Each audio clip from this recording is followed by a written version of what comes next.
বাংলাদেশের ইতিহাসে এই প্রথম যে নতুন করে স্পোর্টস নিয়ে চিন্তা ভাবনা করেছেন আমাদের মাননীয় প্রধানমন্ত্রী জনাব তারেক রহমান, এবং তার এই চিন্তার সূত্রটা কিন্তু সেই ৮০-র দশকের। তার পিতা আমাদের শহীদ রাষ্ট্রপতি জিয়াউর রহমান ৮০-র দশকে যখন নতুন করে সাংস্কৃতিক অঙ্গনে নতুনভাবে সংযোজন করেছিলেন, সেই দিক থেকেই কিন্তু তার এই চিন্তা যে আগামীতেও আমরা নতুন করে স্পোর্টসের মাধ্যমে আমরা সারা বাংলাদেশ থেকে তৃণমূলের একদম যারা হয়তোবা নিজেদেরকে ওইভাবে এখন পর্যন্ত উপস্থাপন করতে পারেনি, সেই ছোট ছোট ক্রীড়াবিদদেরকে কিভাবে প্রতিভা অন্বেষণের মাধ্যমে তাদেরকে কিভাবে জাতীয় পর্যায়ে পরিচয় করিয়ে দেওয়া যায়, জাতীয় পর্যায়ে কিভাবে তারা অংশগ্রহণের মাধ্যমে নিজেদেরকে প্রতিষ্ঠিত করতে পারে একজন ক্রীড়াবিদ হিসেবে।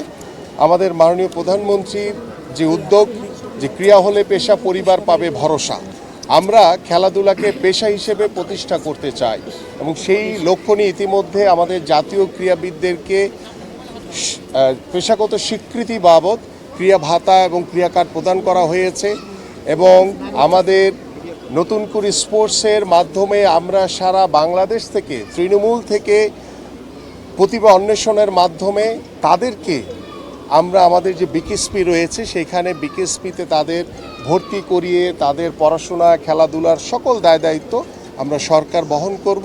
এইভাবে আমরা একটি দীর্ঘমেয়াদী পরিকল্পনা নিয়ে আমাদের নতুন করে স্পোর্টস কার্যক্রম শুরু হয়েছে।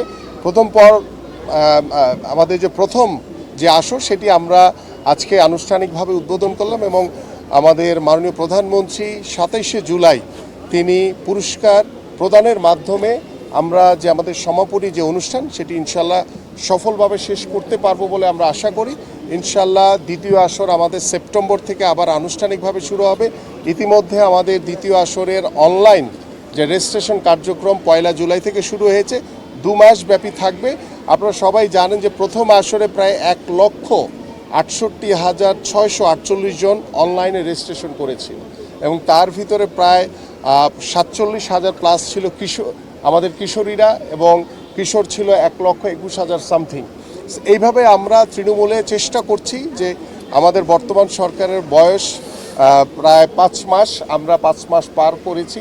আমরা ইনশাআল্লাহ ৬ মাসের ভিতরেই যে আমাদের ১৮০ দিনে যে কর্মসূচি রয়েছে খেলাধুলাকে পেশা হিসেবে প্রতিষ্ঠা করা, নতুন করে স্পোর্টস, আমাদের খেলার মাঠ, এত খেলার আয়োজন কিন্তু মাঠ কোথায়, সে মাঠের জন্য ইতিমধ্যে আমরা উদ্যোগ গ্রহণ করেছি। ইনশাআল্লাহ আমরা ঢাকা শহর, ঢাকা অন্যান্য বিভাগীয় শহরগুলোতে এবং প্রত্যেকটি জেলা পর্যায়ে আমরা মাঠের জন্য ইতিমধ্যে আমাদের স্থানীয় সংসদ সদস্যদেরকে চিঠি দেওয়া হয়েছে। ইউনিয়ন পর্যায়ে আমাদের প্রায় ৪,৫৯৯টি ইউনিয়ন রয়েছে। আমরা আমাদের স্থানীয় সংসদ সদস্যদেরকে ইতিমধ্যে আমি নিজে ডিও লেটার প্রদান করেছি যে প্রত্যেকটি ইউনিয়নে একটি করে ৮ বিঘা জায়গার উপরে যে একটি মাঠ তৈরি করা যায় এবং সেখানে যাতে উন্মুক্তভাবে আমাদের ভবিষ্যৎ প্রজন্ম, আমাদের সন্তানরা যাতে খেলার উপযোগী একটি মাঠ তারা পায়, সেভাবে আমাদের ইতিমধ্যে পরিকল্পনা রয়েছে। ইনশাল্লাহ আমাদের জাতীয় শিক্ষাক্রমে আপনারা জানেন যে শিক্ষা মন্ত্রণালয় থেকে ইতিমধ্যে আমরা আন্তঃমন্ত্রণালয় মিটিং করে আমাদের শিক্ষা মন্ত্রণালয়ের সাথে আলোচনার মাধ্যমে, প্রাথমিক ও গণশিক্ষা মন্ত্রণালয়ের সাথে আলোচনার মাধ্যমে আমরা নতুন পাঠ্যপুস্তক সংযোজন হচ্ছে। এই নতুন করে স্পোর্টসের যে ৮টি ইভেন্ট দিয়ে আমরা শুরু করেছি, এই ৮টি সাবজেক্টের উপরে ৮টি পাঠ্যপুস্তক লেখা হচ্ছে। সো আমরা আশা করি যে আগামী শিক্ষাক্রমে ৪র্থ শ্রেণী থেকে যখন খেলাধুলাকে বাধ্যতামূলক করা হবে এবং সেই নতুন পাঠ্যপুস্তকে আমাদের ভবিষ্যৎ প্রজন্ম তারা নতুনভাবে সেটিকে উপস্থাপন করতে পারবে নিজেদের কাছে। পাশাপাশি আমরা শুধু থিওরিক্যাল না, আমরা লিখিত পরীক্ষা যেমন থাকবে ৪০ মার্কসের, ঠিক 60 মার্কস থাকবে হচ্ছে মাঠে প্র্যাকটিক্যালি। কারণ আমরা চাই যে সারা দিনের ভিতরে আমাদের সন্তানটা যাতে একটি সময় হলো যাতে তারা মাঠে থাকে এবং সেই মাঠে থাকার মাধ্যমে সে নিজেকে সুস্থভাবে গড়ে তুলতে পারবে। আমরা ডিভাইসের হাত থেকে আমাদের সন্তানদেরকে দূরে রাখতে পারবো, সর্বোপরি মাদক থেকে আমরা আমাদের এই যুব সমাজকে দূরে রাখতে পারবো এবং সেটার অন্যতম মাধ্যম হচ্ছে খেলাধুলা। সো আমি আপনাদের যারা সাংবাদিক ভাইরা রয়েছেন, আমি আপনাদের কাছে সার্বিকভাবে সহযোগিতা চাই এবং আমাদের যে লক্ষ্য রয়েছে যে আমরা আগামী ৫ বছর পরে আমরা মনে করি যে আমরা জিরো থেকে শুরু করেছি। এই যে নতুন করে স্পোর্টস মানে হচ্ছে জিরো থেকে নতুন করে শুরু করা, সেই জিরো থেকে শুরু করেছি এবং এটা আমরা ৫ বছর পরে কিংবা 10 বছর পরে ইনশাল্লাহ আমাদের যেহেতু আমরা একটি পরিপূর্ণ নীতিমালার মাধ্যমে আমাদের এই কার্যক্রমগুলো শুরু হয়েছে, খেলাধুলাকে পেশা হিসেবে প্রতিষ্ঠা, নতুন করে স্পোর্টস সব কিছুই একটি ধারাবাহিক প্রসেসের মাধ্যমে ইনশাল্লাহ আমরা আমাদের কাঙ্ক্ষিত লক্ষ্যে এবং আমাদের মাননীয় প্রধানমন্ত্রীর যে উদ্যোগ, ইনশাল্লাহ সেই উদ্যোগের মাধ্যমে আমার পরিবার, আমার এই সমাজ এবং আমার এই রাষ্ট্র যে গুণগত পরিবর্তন পাবে, সেই পরিবর্তনের আপনারাও সবাই যাতে এই ইতিহাসের সাক্ষী হয়ে থাকেন সেই প্রত্যাশা ব্যক্ত করছি। Thank you.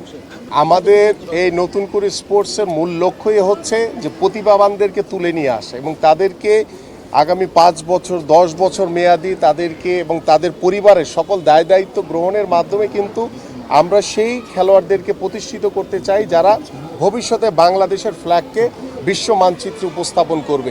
তো সেই ক্ষেত্রে আমাদের বিকেএসপি সার্বিকভাবে সহযোগিতা করছে। আমাদের স্থানীয় পর্যায়ে যারা বিভিন্ন ইভেন্টের ফুটবলের কোচ, ক্রিকেটের কোচ, সাঁতারের যারা কোচ রয়েছেন, প্রত্যেকটি ইভেন্টেরই কোচরা কিন্তু সেই খেলোয়াড়দেরকে বাছাই করছে এবং আপনাদের আজকে যারা জাতীয় পর্যায়ে অংশগ্রহণ করছে তাদের থেকে বাছাই করে এবং যদি কোনো ভালো সাঁতারু কিংবা ভালো কোনো অ্যাথলেট তারা যদি গ্রামে হয়তো বা কোনো কারণে তারা আসতে পারেনি এখানে, তাদেরকেও আমরা কালেক্ট করে আমরা জাতীয় পর্যায়ে এনে তাদেরকে বাছাই করার মাধ্যমে আমরা বিকেএসপিতে তাদেরকে ভর্তি করার সুযোগ করে দিব এবং সেই বিকেএসপিতে তার পড়াশোনা, খেলাধুলা সে যতদিন নিজেদেরকে প্রতিষ্ঠিত করতে না পারে ততদিন আমাদের এই সহযোগিতা সার্বিক সুযোগ সুবিধা তাদের জন্য অব্যাহত থাকে। আমাদের ইতিমধ্যে আমাদের যুব ক্রীড়া মন্ত্রণালয়, আমাদের ক্রীড়া পরিদপ্তর থেকে আমাদের কমিটি না শুধু আমাদের একটি নির্দেশিকাও তৈরি করা হয়েছে এবং সেই নির্দেশিকার ভিতরে সার্বিকভাবে সব কিছু দেওয়া আছে এখানে যে আমরা ইউনিয়ন পর্যায় থেকে, আমাদের উপজেলা পর্যায় থেকে, আমরা জেলা পর্যায় থেকে, বিভাগ থেকে জাতীয় পর্যায়ে কিভাবে অংশগ্রহণ করবে এবং কিভাবে খেলোয়াড় বাছাই করা হবে এবং কিভাবে আমরা প্রতিভাবান খেলোয়াড়দেরকে বাছাই করব, টোটাল বিষয়গুলো এই নির্দেশিকার ভিতরে রয়েছে।